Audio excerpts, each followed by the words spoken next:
Hello my dear legal aspirants, welcome to MK legal 6 the way of learning.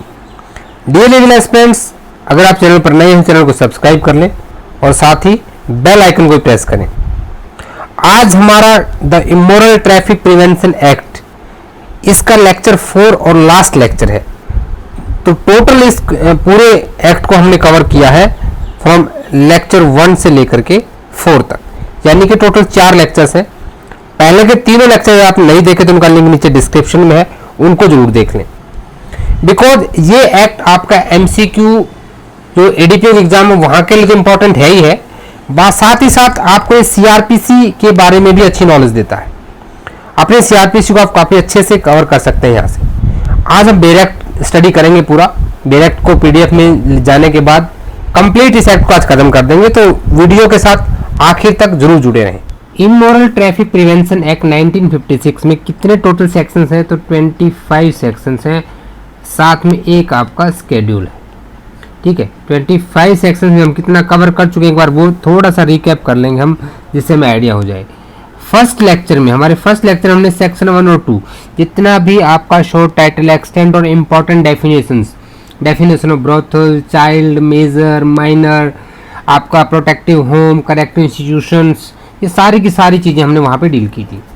ठीक है, तो उसके बाद आ जाता है आपका सेक्शन 2, जो क्या हो चुका है, रिपील हो चुका है। कब रिपील हो गया?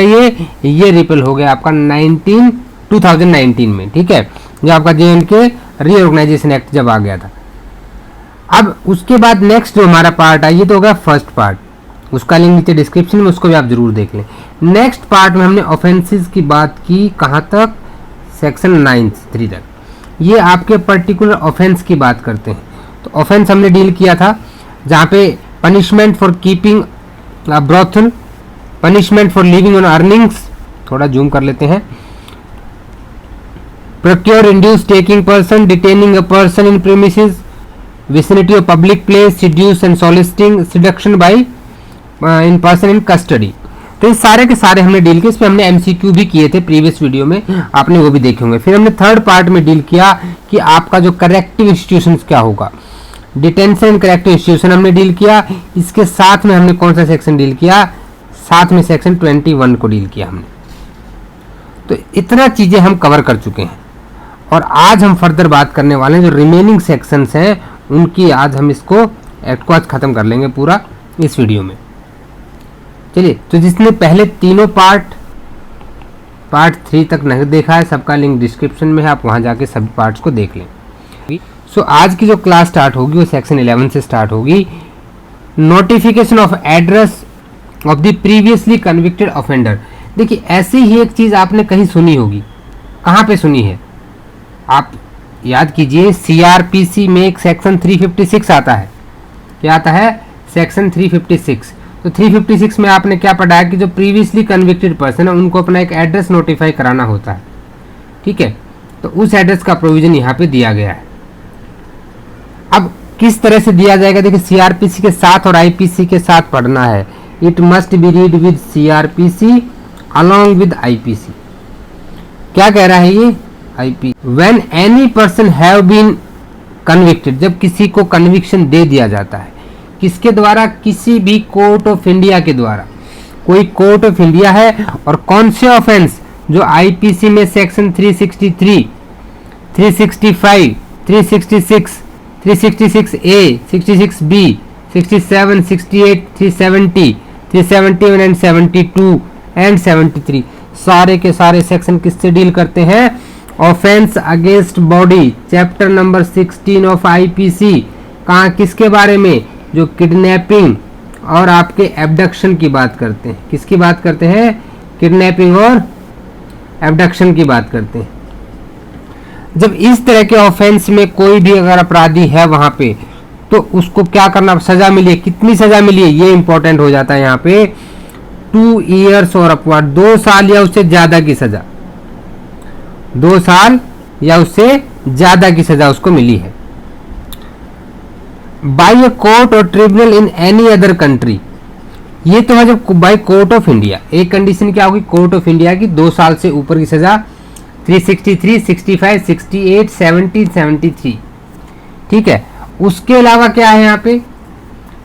किसी भी कोर्ट या ट्रिब्यूनल के जो दूसरी कंट्री का है, ठीक है, अगर वो ऑफेंस होता, अगर वो इंडिया में किया जाता, इन दैट कंडीशन, तो क्या करना पड़ेगा, पीरियड वहां पे दिया गया है, within period of 5 years after release from the prison, jail से छूटने के 5 साल तक, again convicted of any offence punishable under this act, दोबारा से, भाई पहली बार किसी को सजा मिली फर्स्ट टाइम, उसके बाद विद इन 5 years, जिस दिन वो जेल से छूटा उसके 5 साल के अंदर क्या होता है, दोबारा से कन्विक्शन हो जाता है, अगेन कन्विक्टेड, कन्विक्शन दोबारा हो जाता है अंडर दिस एक्ट, और कैसी सजा मिलती है वहां पे, for the 2 or any of those sections, या तो वो इमोरल ट्रैफिक प्रिवेंशन एक्ट के तहत, या आईपीसी के जो सेक्शन हमने पढ़े हैं 365, 66, 66 ए बी 63, इन सभी सेक्शनों के तहत, और उसको कितनी सजा मिलती है वहां पे, सजा मिलती है आपकी 2 years और upward by a court, and such court में if think fit at the time of passing the sentence, क्या कर सकता है, उसको ऑर्डर देगा कि वो अपने रेजिडेंस का अगर कोई भी चेंज होता है उसके लिए नोटिफाई कराएगा, according to rules made under section 23। देखिए सेक्शन 23 में रूल मेकिंग पावर है, किसकी पावर है, 2 लोगों को पावर दी गई है, एक स्टेट को एक सेंटर को, ठीक है, तो यहाँ पे स्टेट गवर्नमेंट रूल बनाएगी, ठीक है, state government under section 23 can make the rules for a period not exceeding 5 years from the date of expiration of that sentence, भाई अगले 5 साल तक उसको क्या देना पड़ेगा, वहां पे अपना एड्रेस नोटिफाई कराना पड़ेगा, मैक्सिमम 5 साल तक के लिए। तो क्या आ गया, पहली बार कन्विक्शन हुआ, उसके 5 साल के अंदर दोबारा कन्विक्ट हो गया, तो उसको आदेश दे सकता है कोर्ट कि अगले 5 साल तक अपने एड्रेस का कोई भी चेंज है तो आप कराएंगे। मेरी आपसे रिक्वेस्ट है कि इसके साथ ही साथ आप सीआरपीसी में भी जाएं और 356 को भी पढ़ें, और आईपीसी के जो ये धाराएं दी गई हैं इन सब को भी एक बार जरूर देख लें, इससे आपकी चीजें अच्छे से रिवाइज हो जाएंगी। If such conviction is set aside on appeal, तो भाई सीधी सी बात है, जब कन्विक्शन ही सेट असाइड हो गया तो फिर तो उसको अपने आप वॉइड हो जाएगा, कोई मतलब नहीं रहा, फिर नहीं देना है address. And order under this section में also be made to appellate court, appellate court भी ऐसा आदेश दे सकता है, ट्रायल कोर्ट ने नहीं दिया या फिर हाई कोर्ट दे सकता है अपने रिविजनल पावर्स में। Understood. Any person charge with the breach of any rule, अगर कोई व्यक्ति ऐसा नहीं करता, अपना एड्रेस नहीं बताता है, in that condition he may be tried bye A magistrate of competent jurisdiction in district in which place last notified, जो लास्ट उसका एड्रेस था वहां के jurisdiction में जो मैजिस्ट्रेट होगा वहां पे उसका ट्रायल चलेगा। और वैसे इंडियन आपका इमोरल ट्रैफिक एक्ट में जो ट्रायल चलता है वो कहाँ चलता है, ठीक है, ये कहाँ चलता है, सेक्शन 22 में जेएमएफसी या मेट्रोपॉलिटन मैजिस्ट्रेट, ऐसी छोटी छोटी चीजों साथ में रिवाइज लिंक करते रहना, आज पूरा एक्ट पढ़ लेंगे। उसके बाद आ जाइए नेक्स्ट आपका सेक्शन 12 जो है आपका, ये क्या हो गया, ओमिट हो गया है।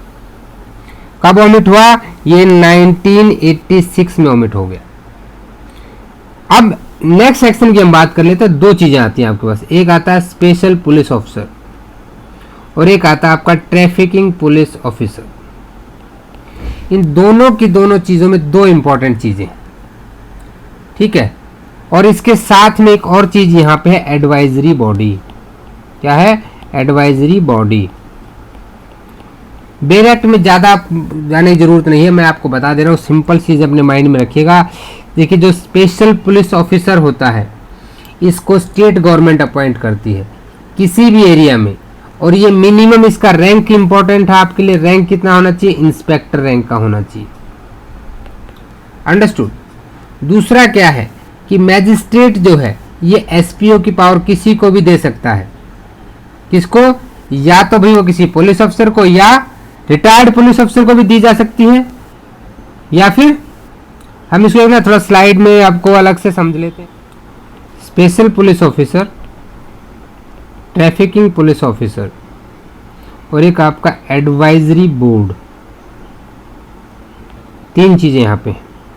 जो स्पेशल पुलिस ऑफिसर है it is appointed by whom, state government, ठीक है, और मिनिमम रैंक क्या होनी चाहिए, इंस्पेक्टर एंड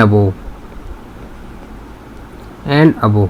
अभी यहाँ पे अगर मैजिस्ट्रेट चाहे तो क्या कर सकते हैं, किसी भी रिटायर्ड पुलिस ऑफिसर को या रिटायर्ड मिलिट्री ऑफिसर को क्या कर सकते हैं, रिक्रूट कर सकते हैं।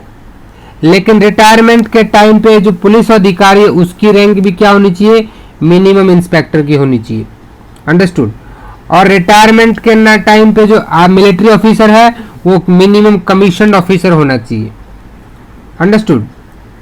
उसके बाद स्पेशल पुलिस ऑफिसर क्या है, he shall be assisted by, किसके द्वारा असिस्ट किया जाएगा, सबऑर्डिनेट पुलिस ऑफिसर, जिसमें एक महिला पुलिस अधिकारी भी शामिल होगी। यहां तक कोई डाउट आपको? अब एडवाइजरी बोर्ड की बात कर लेते हैं। एडवाइजरी बोर्ड क्या कहता है, इसको भी स्टेट गवर्नमेंट अपॉइंट करती है और ये किसके साथ एसोसिएट रहेगा, स्पेशल पुलिस ऑफिसर के साथ रहेगा। ये एक नॉन ऑफिशियल एडवाइजरी बॉडी होती है, ठीक है। और मैक्सिमम 5 सोशल वेलफेयर वर्कर, जिसमें एक महिला भी होनी चाहिए, वो इसके मेंबर रहते हैं। अब आता है टीपीओ। टीपीओ क्या है, trafficking police officer. Central government करती है इसको अपॉइंट। कौन करती है, सेंट्रल गवर्नमेंट। अंडरस्टूड। तो ये आपकी 3 चीजें हैं, आपने समझ ली होंगी, इसी को बेल एक्ट में दर्शाया गया है। अब सीधे से हम चलते हैं नेक्स्ट सेक्शन पे अपने।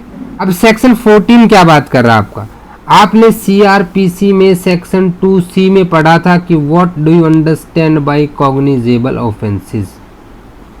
कॉग्निजेबल ऑफेंस वो होता है जहां पुलिस अधिकारी बिना वारंट के आपको गिरफ्तार कर सकता है। Summon case, warrant case, cognizable offence, non cognizable offence, ये 4 टर्म आपको क्रिमिनल लॉ में पता होनी चाहिए। अब ये क्या कह रहा है, इसको ध्यान से पढ़िए। यहां पे ये कह रहा है कि नॉट विद स्टैंडिंग, चाहे कुछ भी लिखा हो सीआरपीसी में, anything contained in the code of criminal procedure, any offence punishable under this act shall be deemed to be cognizable. कहां पता लगता है सीआरपीसी में, सीआरपीसी में जो शेड्यूल 1 है वो आपको बताता है कि वो बेलेबल है कि नॉन बेलेबल है, कॉग्निजेबल है कि नॉन कॉग्निजेबल है, एंड ट्रायबल बाय हुम।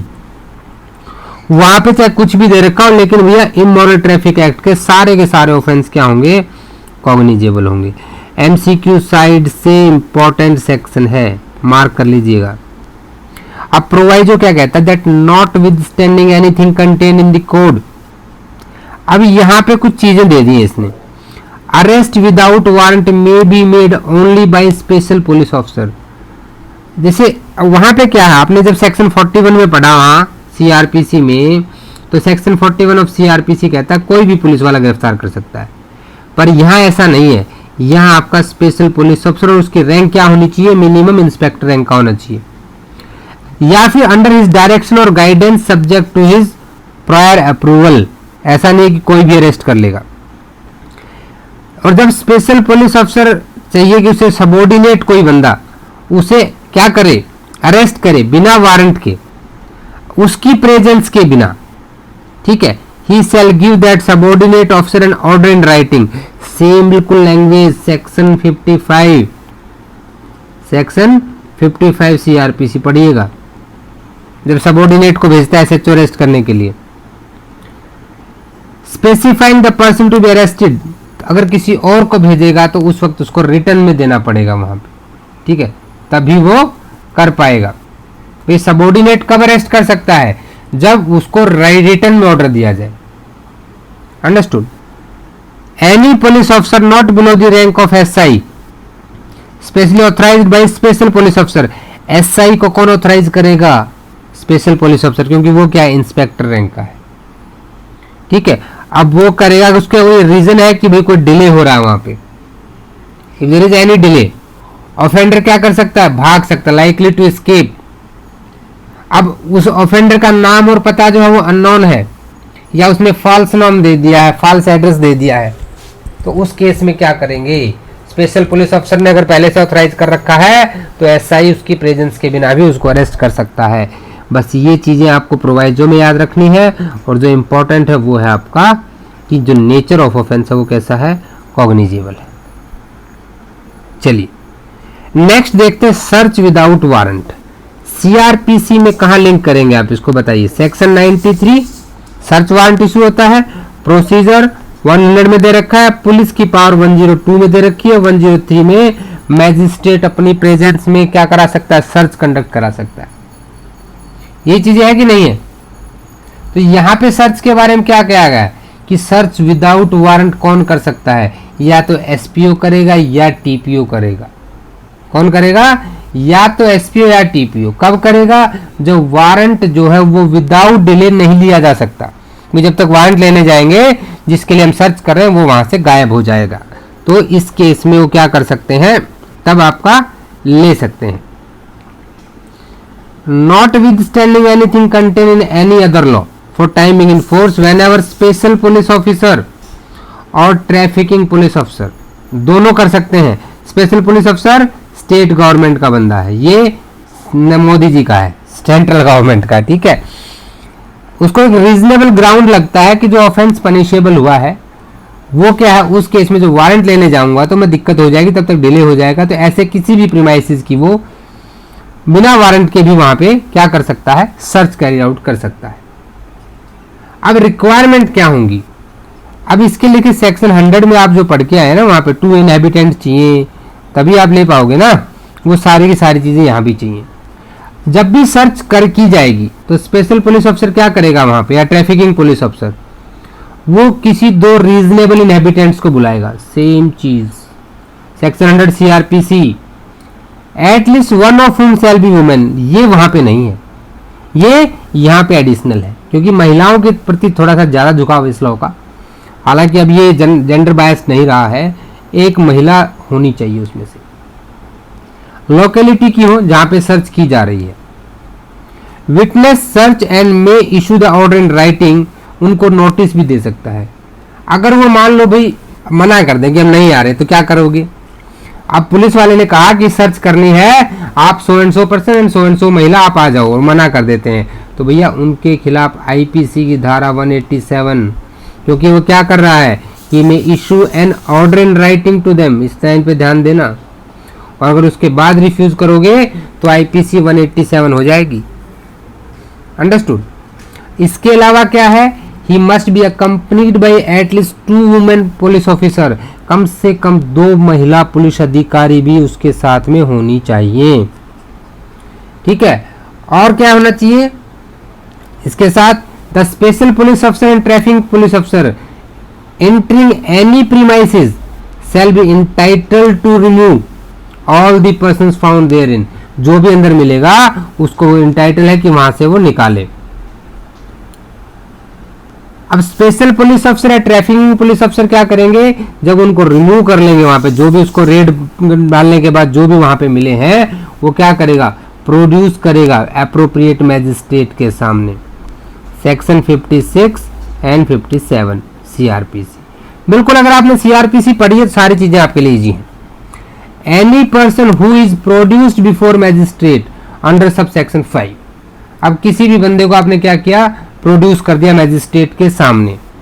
अब उसका मेडिकल एग्जामिनेशन होना चाहिए किसी मेडिकल प्रैक्टिशनर के द्वारा, ठीक है, of the age of such person for the detection of any injury result of sexual abuse. इन सारी चीजों को लेकर के आप 53, 54, 53A, 164A, ये सारे के सारे सेक्शन जो है मेडिकल से रिलेटेड है। ये आप सबका होमवर्क है, it is your homework that आप सीआरपीसी में जाके एक चार्ट बनाएंगे कि 53 में अरेस्टेड पर्सन का मेडिकल इंस्पेक्टर के एसआई के कहने पे होता है, 54 में एक्यूज्ड की रिक्वेस्ट पे होता है, यहाँ पे किसका होता है, आपका एक्यूज्ड ऑफ रेप का होता है, रेप के विक्टिम का होता है, और इसके साथ साथ में 326AB को भी ऑफ आईपीसी, ये भी पढ़िएगा। Lakshmi versus union of India का केस है कि किस तरह से एसिड विक्टिम्स के साथ ये सब किया जाता है। अंडरस्टूड? तो इस सारे को आपको पढ़ना है।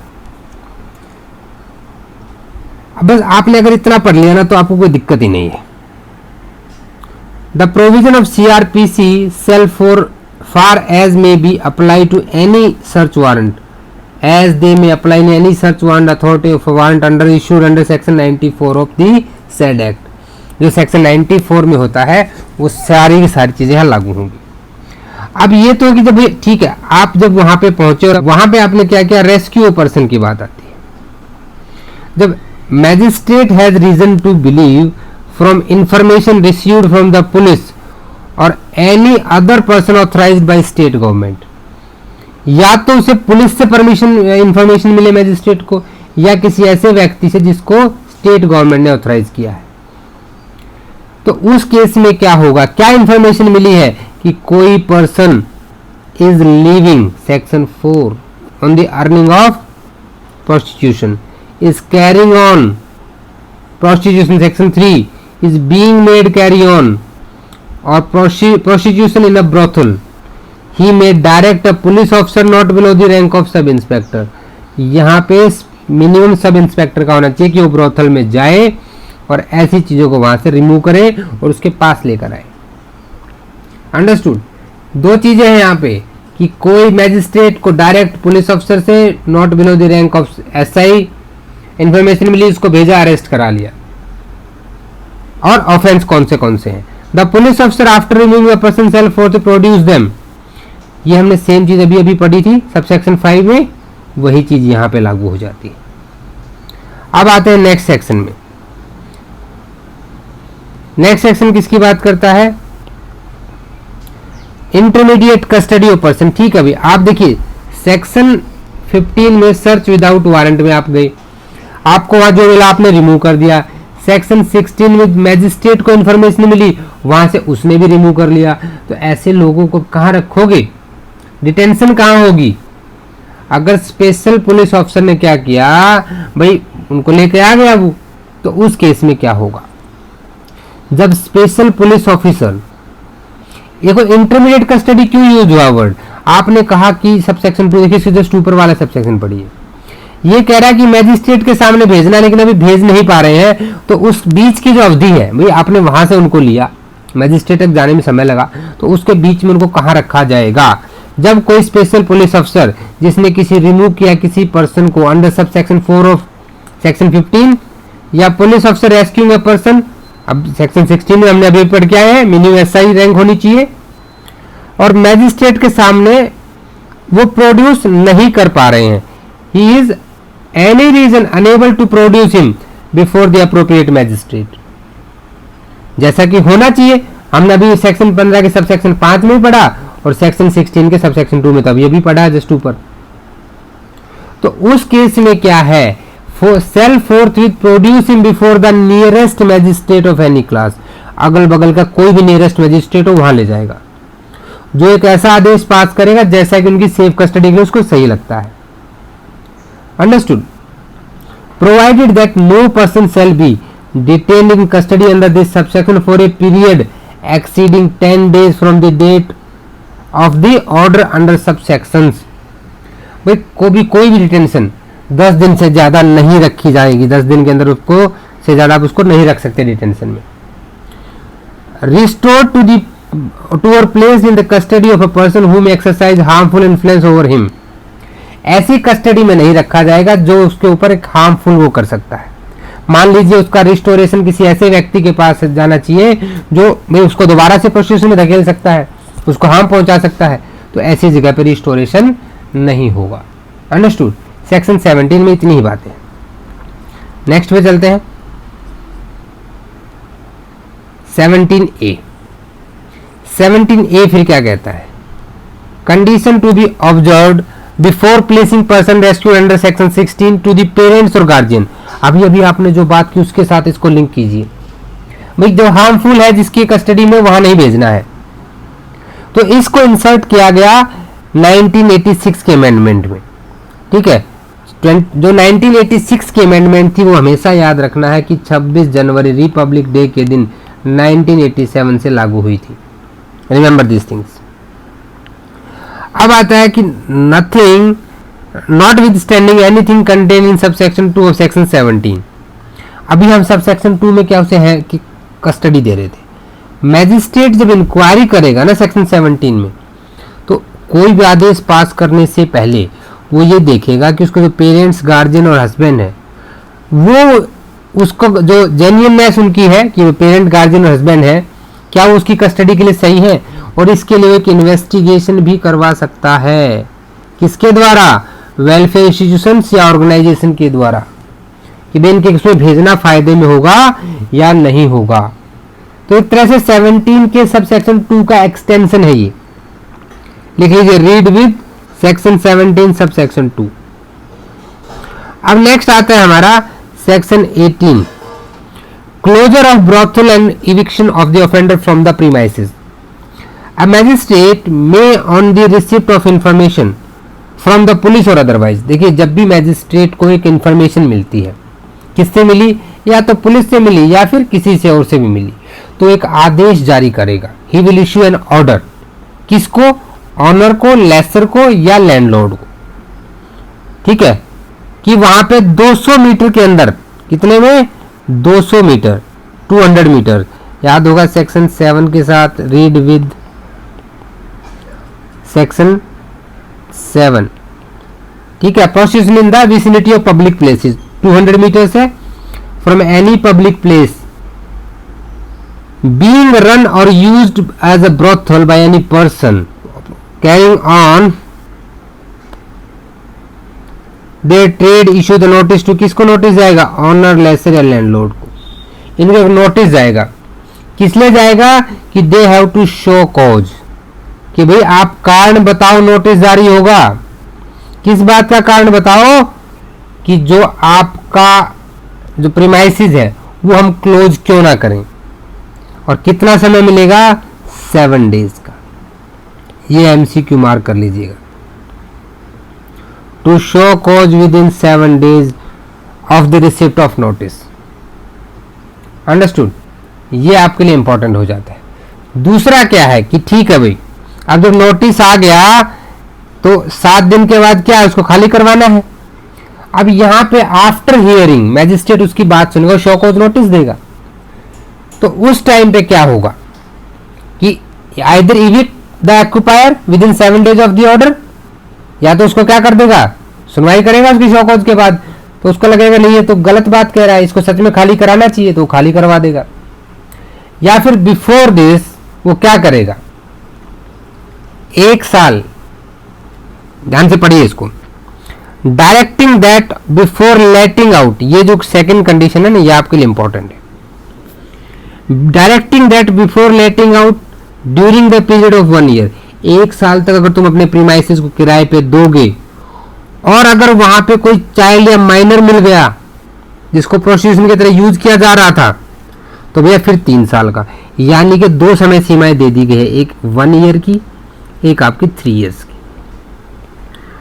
1 ईयर नॉर्मल केस में सेक्शन 15 में सर्च हुई, देखिए इसको अच्छे से समझिए, सेक्शन 15 में सर्च हुआ, इस घर का सर्च हुआ। अभी यहाँ पे प्रोस्टिट्यूशन का काम चल रहा था, तो भैया उसके क्या है कि 1 साल तक जब इसको किराए पे देना तो क्या कंडीशन होगी? अब इसी सेक्शन 15 में इसमें से चाइल्ड या फिर माइनर को आपने रिट्रीव किया है, उस कंडीशन में 3 साल के लिए। अब क्या कंडीशन होगी कि किराए पे देने से पहले ऑनर, लेसर, लैंडलॉर्ड और एजेंट वो प्रायर अप्रूवल लेंगे, किसका? मैजिस्ट्रेट का। किसी भी घर में सेक्शन 15 की सर्च में अगर कोई प्रोसीजन का काम चलते हुए मिला, तो अगले 1 साल तक घर किराए पे देने से पहले आपको मैजिस्ट्रेट की परमिशन लेनी होगी। सेक्शन 15 की सर्च में चाइल्ड और माइनर मिला, तो अगले 3 साल तक आपको घर किराए पे देने के लिए क्या करना पड़ेगा? परमिशन लेनी पड़ेगी मैजिस्ट्रेट की। ऐसे में प्रीमाइसिस को आप लेट आउट नहीं कर पाओगे, ठीक है। और एक चीज और यहां पे याद रखना है कि ऐसे आदेश ना तो अपील होते हैं, ना स्टे होते हैं, ना सेट असाइड होते हैं किसी भी कोर्ट में। याद रखना इस चीज को। The magistrate finds that the owner, lessor, landlord as well as the agent of the owner, lessor or landlord was innocent of the improper user of the house। भाई मकान मालिक को नहीं पता था, किराए पे दे दिया बेचारे ने, अब कौन क्या कर रहा है उसको नहीं पता था। He may cause the same to be restored, तो ठीक है भाई, तो अपना घर ले लो और आगे से ध्यान रखना, ठीक है। एक चीज ये होगी। दूसरा क्या है कि सेक्शन 3 और 7 में कन्विक्शन हुआ है। सेक्शन 3 में जब कोई ब्रोथल चलाता है, 7 में vicinity of public place in 200 metres, ऐसा कोई आदेश जारी किया गया है शो कॉज के लिए। और दूसरी चीज मैंने आपको जैसे बता दिया कि किसी भी कंडीशन में क्या होगा, provided that where a conviction under section 3 और 7 is set aside on appeal और on the ground of such house, room, place or any portion thereof is not being used as brothel or not being used by prostitution for carrying their trades, any order passed by trial court under subsection 1 shall also be set aside। अगर section 3 में क्या हो गया है, आपने appeal की section 3 की या सेक्शन 7 की, उस केस में अगर वो सेट असाइड होगा तो ये भी सेट असाइड हो जाएगा। बट नॉर्मली कोई भी ऐसा आदेश जो मैजिस्ट्रेट ने पास किया है, it shall not be subject to appeal and shall not be stayed और set aside in any court.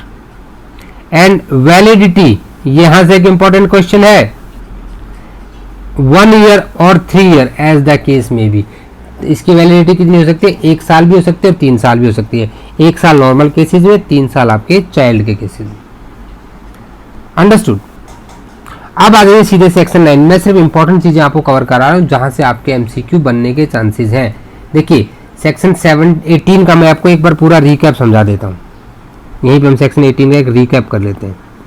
18 क्या कहता है कि किसी भी जगह को, प्रीमाइसेस को एज अ ब्रोथल आपको लगता है, मैजिस्ट्रेट को इंफॉर्मेशन मिली है पुलिस से या किसी और तरह से। अब यहाँ पे मैजिस्ट्रेट एक शो कॉज नोटिस दिया, किसको, ओनर को, लेसर को, लैंडलॉर्ड को, कि भाई देखो शो कॉज दो, नहीं 7 दिन के अंदर अंदर बताओ, नहीं तो हम आपके इसको बंद कर देंगे। 7 दिन में बंदा आता है, उसको बताता है कि साहब ये तो ऐसा नहीं है, आपको गलत इन्फॉर्मेशन मिली है, तो उसको छोड़ सकता है। लेकिन अगर उसको लगा कि नहीं यहाँ सच में ब्रोथल काम हो रहा है, तो उसको 7 दिन में खाली करवा देगा। अगर लैंडलॉर्ड, लेसर या ऑनर इनोसेंट, उनको नहीं पता था वहां क्या हो रहा है, स्कूल बोल के लिया था कि हम यहाँ पे कोचिंग सेंटर चलाएंगे और कुछ और चला रहे हैं, तो उस केस में क्या है, उसकी वो रिस्टोरेशन कर देगा। लेकिन वहां पे कुछ कंडीशन इंपोज कर देगा मैजिस्ट्रेट कि अगले 1 साल तक इसको किराए पे दोगे तो मेरी परमिशन लोगे। अगर वहां सर्च के दौरान बच्चे मिल जाते हैं तो भैया फिर क्या है, आप मिनिमम 3 साल तक हमारी परमिशन लोगे। ये ऑर्डर वैसे तो अपीलेबल नहीं होता है, ना स्टे हो सकता है किसी भी कोर्ट में, ठीक है, और ना इसको सेट असाइड किया जा सकता है। लेकिन अगर सेक्शन 3 और सेक्शन 7 ये तो अपीलेबल है ना, और उनको सेट असाइड हो जाते हैं, तो सेक्शन 18 का आदेश अपने आप सेट असाइड हो जाएगा। Validity of such order 1 year और 3 ईयर, बस इतने से ज्यादा बिल्कुल नहीं आएगा।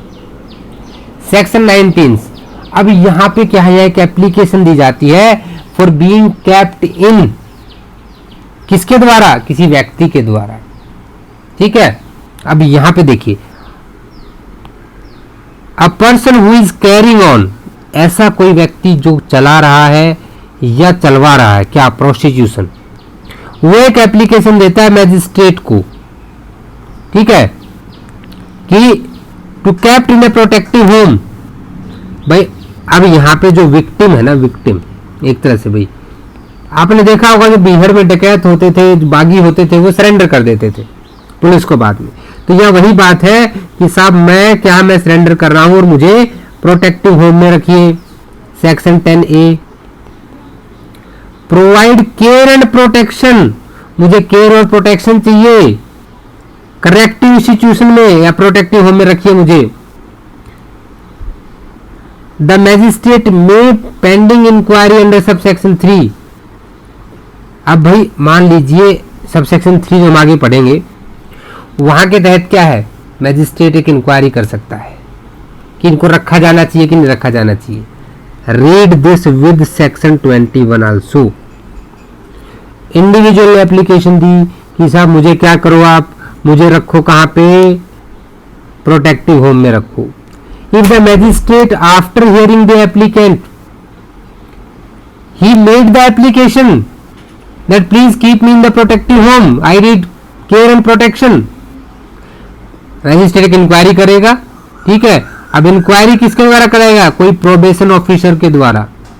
अब प्रोबेशन ऑफिसर कौन होगा, आपको ध्यान हो, प्रोबेशन ऑफ ऑफेंडर एक्ट में एक सेक्शन 4 पढ़ते हैं हम, वहां पे आप प्रोबेशन ऑफिसर के बारे में पढ़ते हैं सेक्शन 4 में, ठीक है। तो वो उसी की बात कर रहा है, और अगर वो सेटिस्फाई हो जाता है तो उसको प्रोटेक्टिव होम में, करेक्टिव इंस्टीट्यूशंस में, या under the supervision of a person appointed by magistrate में, और कितने समय के लिए, जितना मैजिस्ट्रेट को उचित लगेगा।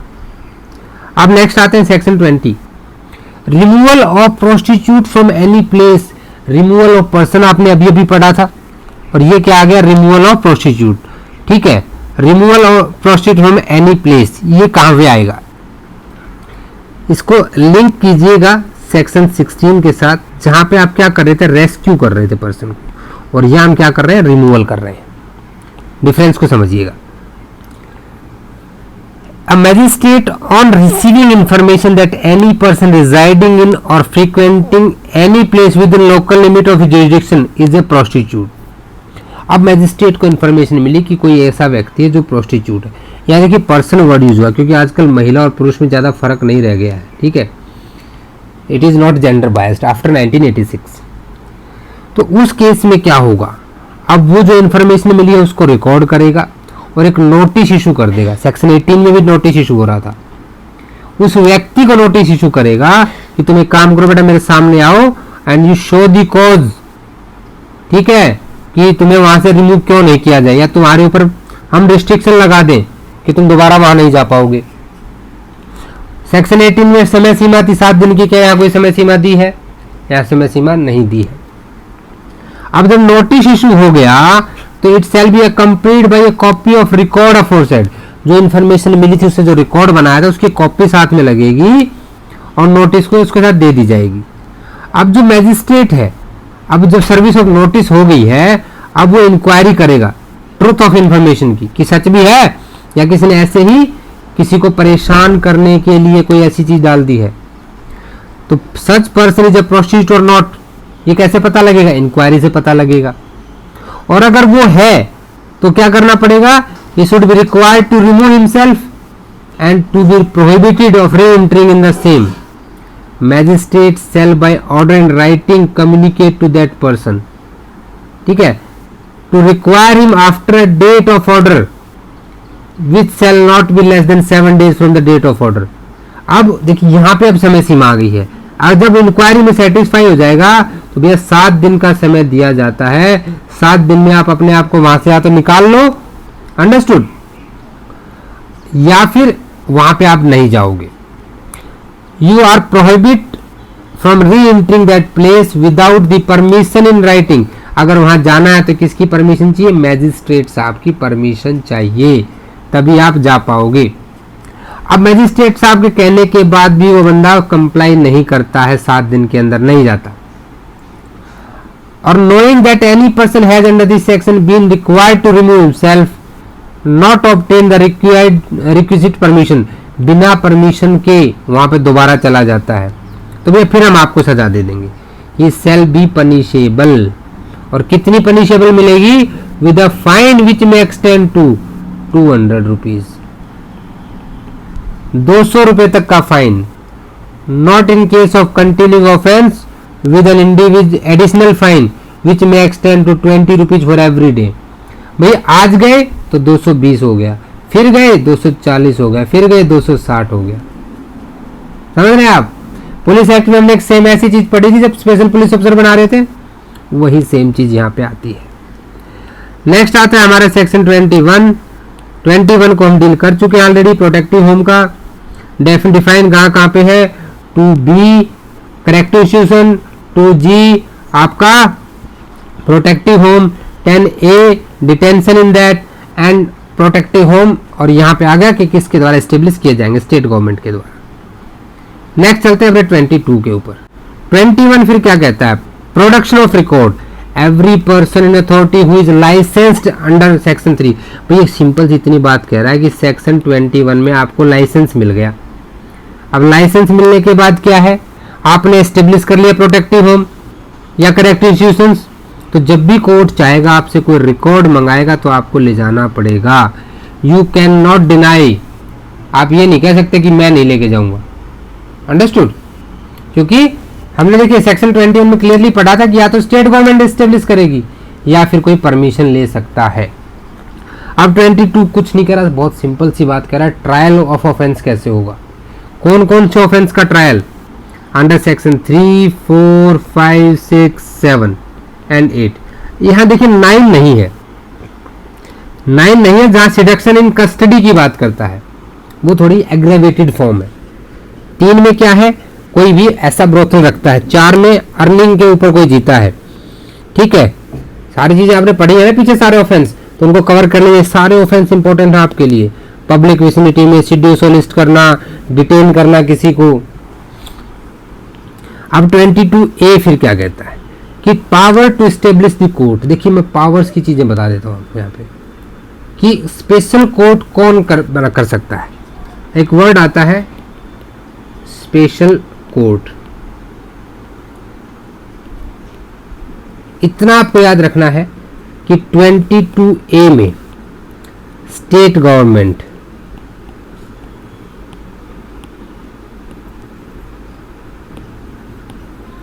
ठीक है, और 22AA यहां पे आपकी कौन कर सकती है, सेंट्रल गवर्नमेंट।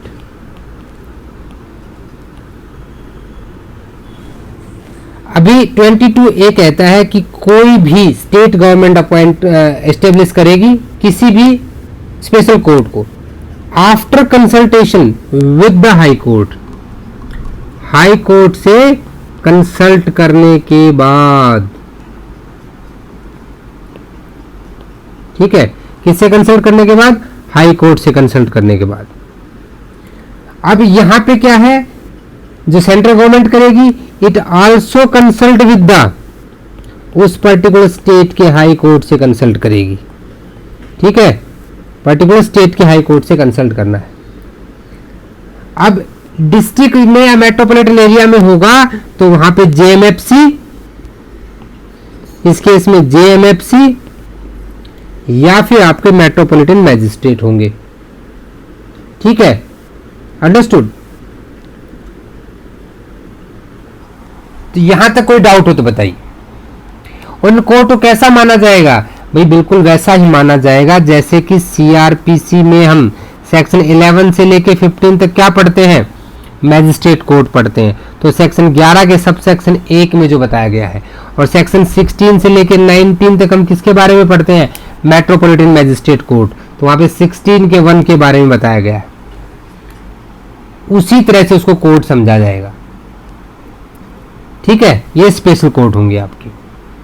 यहीं पे सेंट्रल गवर्नमेंट क्या करेगी, कंसर्न स्टेट के हाई कोर्ट से कंसल्ट करेगी, और वहां भी कोर्ट ऑफ जेएमएफसी, ये बिल्कुल डिट्टो सेम कॉन्सेप्ट रहेगा, और मेमएम, और इनको भी इसी तरह से ट्रीट किया जाएगा। 22B power to try the cases summarily. कहां पे समरी ट्रायल आपका आता है, 4 तरह के ट्रायल आप देखते हैं, session trial, warrant case trial, summon case trial and summary trial. ये कहां आता है आपका, चैप्टर 18 ऑफ सीआरपीसी की बता रहा हूं, सारी चीजें नोट कर लीजिएगा साथ साथ में। 225 से 237 ये आपका आता है चैप्टर 19, 238 से 250, चैप्टर 20 251 से लेकर के 259, चैप्टर 21 समरी ट्रायल 260 से लेकर 265 तक, और लास्ट में एक प्ली बार्गेनिंग भी ऐड होता है, तो 21A है 265A से 265L तक। इतना अगर आपने जान लिया, ट्रायल्स के बारे में आपको कोई डाउट नहीं रहेगा, ये सारे चैप्टर से आपने एक बार अच्छे से पढ़ लिए। अब ये क्या कह रहा है यहाँ पे 22B में कि स्टेट गवर्नमेंट क्या कर सकती है कि जो सीआरपीसी के सेक्शंस हैं 262 से 265, 262 65 प्रोसीजर दे रखा है, 260 और 61 तो बताते हैं कि जेएमएफसी ऑथराइज्ड, 262 बताता है 61, 260 प्रोसीजर बता रहा है कि किन केसेस में हो सकता है, जहां 2 साल तक किसी सजा का प्रावधान है, कोई चोरी हुई है जहां 2000 रुपए तक की उसकी वैल्यू है। तो यहाँ पे कोई भी जुडिशियल मैजिस्ट्रेट फर्स्ट क्लास है, he specially authorised by high court. और 261 में जुडिशियल मैजिस्ट्रेट सेकंड क्लास, जहां पे 6 महीने तक की जो सजा के अपराध है उनका वो समरी ट्रायल कर सकता है, specially authorised by high court. ठीक है, तो ये दो को छोड़ के बाकी सारे प्रोविजन यहां लागू होंगे। अंडरस्टूड। और मैजिस्ट्रेट जो है कितनी पनिशमेंट दे सकता है, अगर आप सीआरपीसी में पढ़ेंगे 3 मंथ्स की पनिशमेंट दे सकता है, लेकिन यहां थोड़ा सा चेंज ट्विस्ट कर दिया है इसने। यहां पनिशमेंट जो दी जा सकती है वो आपकी 1 साल तक की है। कितनी है? For the 1 year. तो दोनों चीजों में ये याद रखना है, 22B में समरी ट्रायल का प्रोविजन दिया गया है, 260 to 65 स्टेट गवर्नमेंट चाहेगी, ठीक है, तो ही अप्लाई होंगे, ये भी ध्यान देना है यहाँ पे। नेक्स्ट प्रोवाइड जो है कि व्हेन एट द कमेंसमेंट और of course of the summary trial under this section, अगर मैजिस्ट्रेट को ये लगता है कि जो सेंटेंस ऑफ इम्प्रिजनमेंट है वो 1 साल से ज्यादा मिलनी चाहिए, 1 साल में काम नहीं चला, ज्यादा बड़ा अपराध किया है, तो ये क्या करेगा, अब वो उसको कन्वर्ट कर देगा नॉर्मल केस में। ठीक है, समरी ट्रायल नहीं रहेगा, जैसा होना चाहिए नॉर्मल ट्रायल, वो दैट वारंट केस और समन केस ट्रायल वैसा उसका चलेगा। फिर आता है power to make the rules.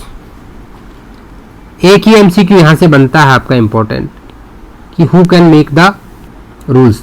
State government by notification official gazette वो बना सकती है, बाकी इसको पढ़ने की आपको कोई जरूरत नहीं है। ठीक है, इतना आप देख लेंगे तो बहुत है। 24 क्या है? Acts not to be in derogation with the other acts. हालांकि सेक्शन ज्यादा इंपॉर्टेंट नहीं है, बट मैं इसको मोस्ट इंपॉर्टेंट कह रहा हूं क्योंकि ये 2 टाइम्स पूछा जा चुका है। एडीपीओ के एग्जाम में 2 बार ये पूछा जा चुका है। इंडेक्स बेस्ड ये क्या कह रहा है कि nothing in this section shall be constitute to be in derogation। दूसरे एक्ट के जो रिफॉर्मेटरी स्कूल एक्ट वगैरह हैं या दूसरे एक्ट हैं उनके ऊपर ये कोई इफेक्ट नहीं डालता जो जुवेनाइल ऑफेंडर से डील करते हैं। 25 रिपील एंड सेविंग। रिपील और सेविंग में कह दिया कि from the date of the coming into force in any state of the provision other than section 1। Section 1 को छोड़ के बाकी किस दिन आया? जिस दिन भी नोटिफिकेशन में जारी कर दिया गया है। अंडरस्टूड? बस, तो यहां पे आपका कंप्लीट ये एक्ट हो गया है। This is now completed. I hope आपको सारी की सारी चीजें अच्छे से समझ में आई होंगी। इस पे कल एक एमसीक्यू सेशन और करेंगे, हालांकि इसमें 10-12 एमसीक्यू हम पहले भी कर चुके हैं। हमारे जो 3rd वीडियो है ना, जो इसका लेक्चर 3 है, उसमें आप देखेंगे तो लास्ट में बहुत सारे एमसीक्यू हमने डील किए। फिर से एक बार इसमें एमसीक्यू डील करेंगे। अगर आपके कोई भी डाउट्स है तो उस सेशन में हम एक जूम मीटिंग प्लान कर सकते हैं। आप जब भी हम कोई एक्ट कंप्लीट करेंगे उसके ऊपर एक डाउट क्लियरिंग सेशन होगा जिसमें जूम मीटिंग में करेंगे। लेकिन उसके लिए आप प्लीज टेलीग्राम ग्रुप पे मुझे मैसेज करके बताएंगे। You can directly message me. तो वहां से अगर आप मुझे मैसेज करते हैं तो definitely we will do a zoom meeting. So मिलते हैं नेक्स्ट वीडियो में, तब तक के लिए जय हिंद, जय भारत। जुड़े रहिएगा एमके लीगल शिक्षा से और अपने दोस्तों को भी ये रेफर करते रहना, शेयर करते रहना। अपने सभी सोशल मीडिया प्लेटफॉर्म हैंडल्स पर आप इसको शेयर कीजिए, ज्यादा से ज्यादा लोगों तक पहुंचाइए ताकि हमारा जो परिवार है इसको हम और भी ज्यादा बढ़ा सकें। मिलते हैं नेक्स्ट वीडियो में। जय हिंद।